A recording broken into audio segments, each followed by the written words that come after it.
Sir ಮತ್ತೆ ದೆಹಲಿಗೆ ಹೋಗ್ತಾ ಇದೀರಾ ಅಂತ ಸರ್ ಹೈಕಮಾಂಡ್ ಏನೋ ಭೇಟಿ ಮಾಡ್ಲಿಕ್ಕೆ ಶಾಸಕರುಗಳಲ್ಲಿ? ಅದು ಗೊತ್ತಿಲ್ಲ, ನಮ್ಮ ನಾಯಕರಿಗೆ ಕೇಳಬೇಕು. ನಾಯಕರಲ್ಲ ಸರ್, ನೀವು ಶಾಸಕರುಗಳು ಹೋಗ್ತಾ ಇದಾರೆ ಅಂತ.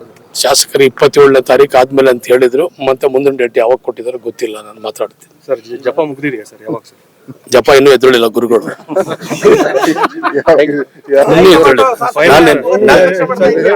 ನಾನೇ ನಿಜವಾಗಿ ಹೇಳ್ತಾ ಇದ್ದೀನಿ, ನಾನೇನು ಸುಳ್ಳು ಹೇಳ್ತಾ ಇದ್ದೀನಿ. ಅವರು ಧ್ಯಾನದಲ್ಲಿ ಕೂತಿದ್ದಾರೆ, ಇನ್ನೂ ಎದ್ದೊಳ್ಳಿಲ್ಲ. ಎದ್ದ ತಕ್ಷಣ ಡೇಟ್, ಕೊನೆಯ ಡೇಟ್ ಕೊಡ್ತೀನಿ ಅಂತ ಹೇಳಿದ್ರೆ ಅದು ಅಂತಿಮ ಅಂತ ಹೇಳಿದ್ದಾರೆ. ಅಷ್ಟು ಆ ಡೇಟಲ್ಲಿ ಆಗುತ್ತಾ ಅಂತ ಹೇಳಿ ಸರ್? ಅದಾಗದವ್ರು ನಮ್ ರಾಜಕಾರಣ ಬೇಡ ರೀ.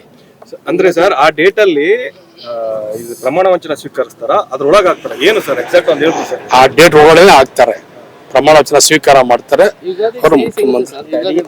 ಸರ್ ಮತ್ತೆ ದೆಹಲಿಗೆ ಹೋಗ್ತಾ ಇದೀರಾ ಅಂತ ಸರ್ ಹೈಕಮಾಂಡ್ ಏನೋ ಭೇಟಿ ಮಾಡ್ಲಿಕ್ಕೆ ಶಾಸಕರುಗಳಲ್ಲಿ?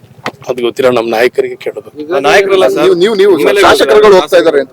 ಶಾಸಕರು 27ನೇ ತಾರೀಕು ಆದ್ಮೇಲೆ ಅಂತ ಹೇಳಿದ್ರು. ಮತ್ತೆ ಮುಂದಿನ ಡೇಟ್ ಯಾವಾಗ ಕೊಟ್ಟಿದಾರೋ ಗೊತ್ತಿಲ್ಲ, ನಾನು ಮಾತಾಡ್ತೀನಿ. ಸರ್ ಜಪ ಮುಗ್ದಿದೆಯಾ ಸರ್? ಯಾವಾಗ ಸರ್? ಜಪ ಇನ್ನೂ ಎದ್ದುಳಿಲ್ಲ ಗುರುಗಳು.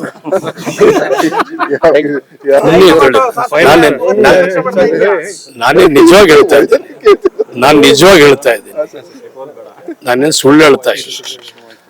ಅವರು ಧ್ಯಾನದಲ್ಲಿ ಕೂತಿದ್ದಾರೆ, ಇನ್ನೂ ಎದ್ದೊಳ್ಳಿಲ್ಲ. ಎದ್ದ ತಕ್ಷಣ ಡೇಟ್, ಕೊನೆಯ ಡೇಟ್ ಕೊಡ್ತೀನಿ ಅಂತ ಹೇಳಿದ್ರೆ ಅದು ಅಂತಿಮ ಅಂತ ಹೇಳಿದ್ದಾರೆ. ಅಷ್ಟು ಆ ಡೇಟಲ್ಲಿ ಆಗುತ್ತಾ ಅಂತ ಹೇಳಿ ಸರ್? ಅದಾಗದವ್ರು ನಮ್ ರಾಜಕಾರಣ ಬೇಡ ರೀ.